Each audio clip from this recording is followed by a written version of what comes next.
Welcome to signal TV. ఒక బాకా paper ఒక బాకా ఎట్లా అవుతుందో మీకు చూపిద్దామని ఈ వీడియో చేస్తున్నా. నా వెనక కనిపిస్తుంది. హైదరాబాద్ చుట్టూ రియల్ జోరు. 4 నెలలుగా ప్లాట్లు ఇండ్ల అమ్మకాలలో దూకుడు.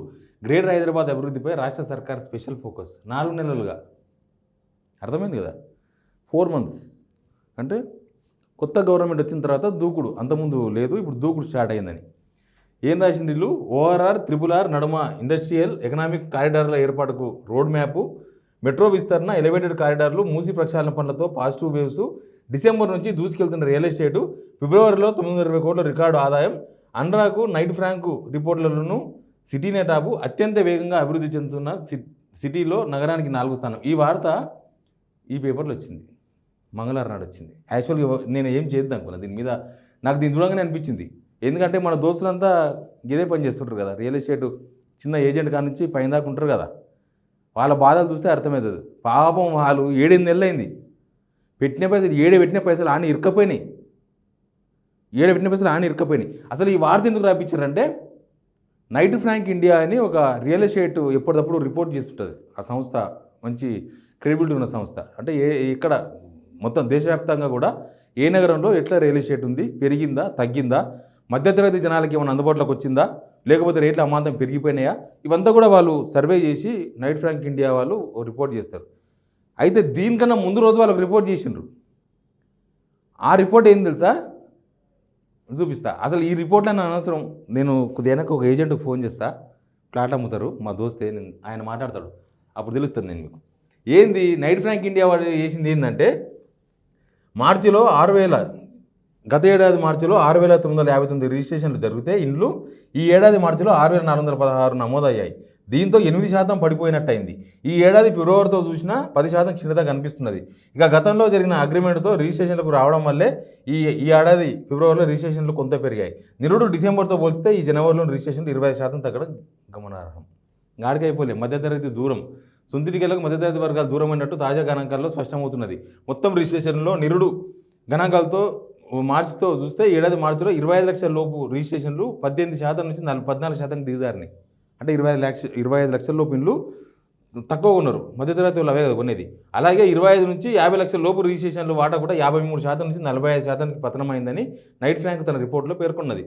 ఇక 500 నుంచి 1000 చదరపు అడుగుల్లో నివాసాలకు డిమాండ్ గతంలో 17%గా ఉంటే ఇప్పుడు 13%గానే ఉన్నది. ఈ పరిణామం మిడిల్ క్లాస్ కస్టమర్లు మార్కెట్కు దూరం అయ్యారని చెప్పగానే చెప్తున్నది. రేట్లు అమాంతం ఎక్కుంటే కొనరు. సేమ్ రియల్ ఎస్టేటు ప్రస్తుతం హైదరాబాద్లో డమాల్ అన్నది. ఈ నైట్ ఫ్రాంక్ ఇండియా రిపోర్ట్లు అవి కూడా పక్కన పెడదాం, మనకు కనపడలేదా. అట్లా పోతే హైటెక్ సిటీ సైడ్ పోతే, అవతలకి పోతే కొండాపూర్ సైడ్ పోతే, అవుటర్ రింగ్ రోడ్డు అటు సైడ్ పోతే పెద్ద పెద్ద అపార్ట్మెంట్ ఎప్పుడెప్పుడో కట్టి అయిపోయినాయి.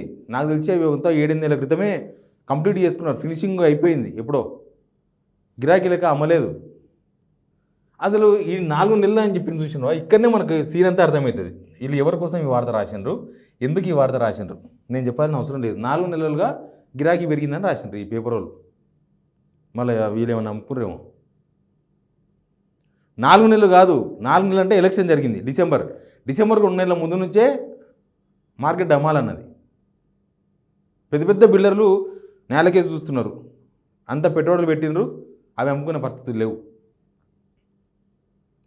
ఇంకా కింద అసలు రియల్ ఎస్టేట్లో ఎంతమంది అసంఘటిత కార్మికులు పనిచేస్తారో ఎవరు తెలియదు. 10th క్లాస్ చదివినా చదవకపోయినా రియల్ ఎస్టేటు ప్లాట్ అమ్మితే కమిషన్ వచ్చేవాళ్ళు, లేకపోతే 2-3 దోస్తులు కలిసి ఒక ప్లాట్ అమ్మితే నెలలో ఒక 20,000-30,000 వస్తుంటాయి. అట్లాంటి వాళ్ళు 2-3 కలిసి ప్లాట్లు పెట్టుబడి పెట్టి అమ్ముకునే వాళ్ళంతా పసాయించిపోయారు దానిలో, రియల్ ఎస్టేట్ లేక. పోనీ ఈ వార్త ఆ నైట్ ఫ్రాంక్ ఇండియా రిపోర్ట్ ఇచ్చిందని అదేమన్నా జనాలకు వస్తుందేమని ఈ వార్త రాసినారు. చూస్తేప్పుడు రాసేటప్పుడు చూసుకోవాలి కదా. 4 నెలలు అంటే కరెక్ట్గా మొన్న మనిషి రాగానే పెరుగుతుందా మీటరా? ఏమన్నా ఇదేమన్నా మీటరా? మనిషిని చూసి పెరగనికి, ప్రభుత్వాలను చూసి పెరుగుతాయి రియల్ ఎస్టేటు కొనకాలు అమ్మకాలు.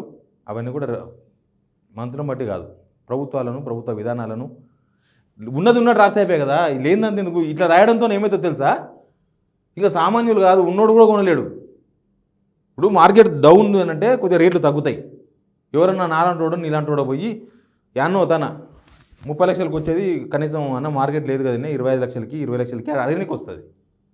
ఇంకా మార్కెట్ జోష్ ఉందంటే 30 లక్షలు 50 లక్షలు చెప్పాలి. ఇప్పుడు ఇంకా మనం ఏడుకుంటాం, కొనేది ఏమి ఉండదు, అట్లుంటుంది. నేను ఒక ఏజెంట్కి ఫోన్ చేస్తాను, ఎందుకంటే దీనికోసం పెద్దగా ఇంజనీర్లు, సివిల్ ఇంజనీర్లకు ఫోన్ చేయాల్సిన అవసరం లేదు. ఎందుకంటే అసలు రియల్ ఎస్టేట్ కింద స్టార్ట్ అయ్యేదే ఏజెంట్ల దగ్గర నుంచి.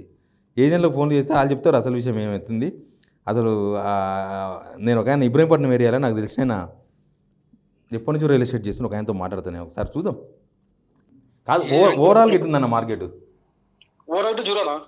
జీరో. సరే, ఇప్పుడు ఒక పేపర్లో వచ్చిందన్న, హైదరాబాద్ చుట్టూ రియల్ జోరు, 4 నెలలుగా ఫ్లాట్లు ఇండ్ల అమ్మకాల్లో దూకుడు, గ్రేటర్ హైదరాబాద్లో అభివృద్ధిపై రాష్ట్ర సర్కార్ స్పెషల్ ఫోకస్, ఓఆర్ఆర్ RRR నడుమ ఇండస్ట్రియల్ ఎకనామిక్ కారిడార్ల ఏర్పాటుకు రోడ్ మ్యాప్, మెట్రో విస్తరణ, ఎలివేటెడ్ కారిడార్లు, మూసి ప్రక్షాళన పనులతో పాజిటివ్ వేవ్స్ వచ్చినాయని రాసిండ్రు. అంతా ఏంటంటే ఇప్పుడు ఎంపీ ఎలక్షన్ కాబట్టి ఓటింగ్ శాతం పెంచుకోవడానికి రాసుకోలేదు పల్లె ఒక్క నా కొడుకులే ఉన్నా నేను. ఎందుకంటే జూనియర్ వైజ్ గా నేను చెప్తున్నా, నాకున్న సర్కిల్ చెప్తున్నా, నా కొడుకు ఎప్పుడు మార్కెట్ తిరుగుతూ మనిషి లేడు. నేను ఉదయం 9:30 స్టార్ట్ అయితే 11:30 నుంచి 12 మధ్యలో ఒక 10-15 నిమిషాలు కవర్ చేసుకుని వెళ్ళిపోతుట. ఒక 25 నుంచి 30 ఆఫీసులు నాకు టచ్ అవుతాయి. ఒక ఆఫీస్ తీస్తాను తొట్టు రియల్ ఎస్టేట్ లేక అన్న. ఖాళీ ప్లాట్లు కొంటలేరా, అమ్ముతలేరా, రెండు లేవా అన్న? అమ్ముతాను ఉన్నాయన్నా, కొంటాను ఇవ్వలేడన్నా. అమ్ముతానుకున్నప్పుడు కొంటాను కూడా అవసరం, మార్కెట్ అవుతుంది. నీ అవసరం నిమిత్తం నువ్వు అమ్ముతావు. సరే 12,000 గజ వాల్యుయేషన్ 10,000కి ఇస్తారా అంటావు, కానీ కొంటావు, లేకపోతే ఏం చేస్తావు? మొత్తం ఆ రూట్లో ఇబ్రహీంపట్నం దాకా అట్లే ఉందా? ఇబ్రహీంపట్నం కానీ, పెద్దమ్మరిపేట కానీ, నువ్వు ఏ రూట్స్కో అన్ని అవే రూట్లు ఉన్నాయి. ఇక్కడ హైటెక్ సిటీ సైడ్ ఏమైనా బాగుంటుందా అన్న? హైటెక్ సిటీ అదే తలవడాయి. నీకు ఎక్కడ లేదు మార్కెట్, అసలు నీకు ఇంప్లిమెంట్ అనేది కరెక్ట్ కనపట్లే కదా. నువ్వు ఏ రిస్కో అదే నడుస్తుంది తప్ప ఇంకేం లేదు. వచ్చిన కాంచి ఎలక్షన్స్ కథ కార్యక్రమం, ఒక ఐటీ కారిడార్ వచ్చిందా, ఇది వచ్చిందా, ఒక కంపెనీ తెచ్చారా, ఒక కంపెనీ పెట్టారా, ఒక కంపెనీ ఇలా ఫామ్ అవుతుంది, దీనివల్ల ఇది లాభం ఇవ్వడం చెప్పినంత వరకు మన ముఖ్యమంత్రిగా చెప్పిరా, మన ఐటీ శాఖ మంత్రి చెప్పిండా, మన జిఎస్ఎంసీ శాఖ అంటే హైదరాబాద్ పన్ను శాఖ అభివృద్ధి చెప్పిరా, ఎవరైనా ఎవ్వరు చెప్పారు, ఏది లేదు. అది ఎవరు ఏం చేస్తాడు? అది వేస్ట్ అయితే వాల్యుబిలిటీ ఏమన్నా కాదు. యాదన్నా, ఈ ఫార్మసిటీ రద్దు చేస్తామన్నారు, తర్వాత మళ్ళీ ఫార్మసీలు పెడతామన్నారు, దాని ఎఫెక్ట్ ఏమైనా పడదా ఆ ఏరియాలో పర్టికులర్ చెప్పాలంటే? రద్దు చేస్తా ఉన్న ఓటింగ్ శాతం యాక్చువల్ ఏంటంటే రేవేంద్ర సాబు రద్దు చేసి, ఫార్మసీ రద్దు చేసి అక్కడ మెగా టౌన్షిప్ కడతామన్నాడు. ఆడ 100,000 కొద్ది ప్లాట్ కొన్నోళ్ళు, 1,00,000 కోట్లు పెట్టి కొన్నోళ్ళు, ఎకరాలు కొన్నోళ్ళు ఏమైపోతారు? వాళ్ళ భవిష్యత్తు ఏంది?